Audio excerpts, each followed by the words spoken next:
रहमतुल्लाहि व बरकातुहू।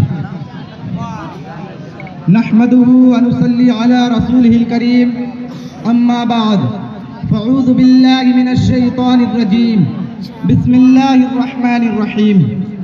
ज़हरल फ़सादु फ़िल बर्रि वल बहरि बिमा कसबत अयदिन नास, सदक़ल्लाहुल अज़ीम।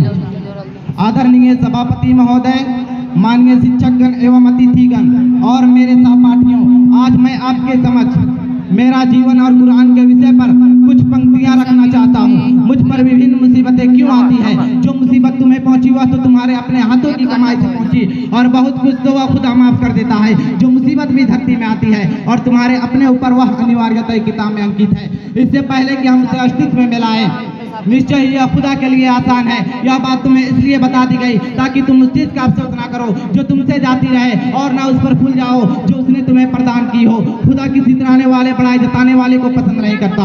कह दो हमें कुछ भी पेश नहीं आ सकता सिवाय उसके जो खुदा ने लिख दिया है, वही हमारा स्वामी है। और ईमान वालों को खुदा ही पर भरोसा करना चाहिए। जब मुझ पर जब कोई मुसीबत आए तो मुझे क्या सोचना और कहना चाहिए? जो लोग उस समय जबकि उन पर कोई मुसीबत आती है कहते हैं निसंदेह हम खुदा ही के हैं और हम उसी की ओर लौटने वाले हैं। यही लोग हैं जिन पर उनके रब की विशेष कृपाएं हैं और दयालुता भी, और यही लोग हैं जो सीधे मार्ग पर हैं।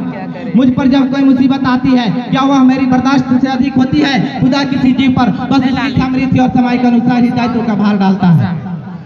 मुझ पर जब कोई कष्ट आए तो मैं क्या करूं? नमाज का आयोजन कर और भलाई का हुक्म दे और बुराई से रोक, और जो कष्ट भी तुझ पर पड़े उस पर धैर्य से काम ले। निसंदेह ये उन कामों में से है जो अनिवार्य और दृढ़ संकल्प के काम है। मुझे कष्ट में क्या दुआ मांगनी चाहिए? हमारे रब, यदि हम भूले या चूक जाए तो हमें ना पकड़ना। हमारे रब, और हम पर ऐसा बोझ ना डाल जैसा तूने हमसे पहले के लोगों पर डाला था। हमारे रब, और हमसे वह बोझ ना उठवा जिसकी हमें शक्ति नहीं, और हमें क्षमा कर और हमें अपनी कृपाओं से ढाक ले और हम पर दया कर। तू ही हमारा संरक्षक है, अतएव इनकार करने वालों के मुकाबले में हमारी सहायता कर।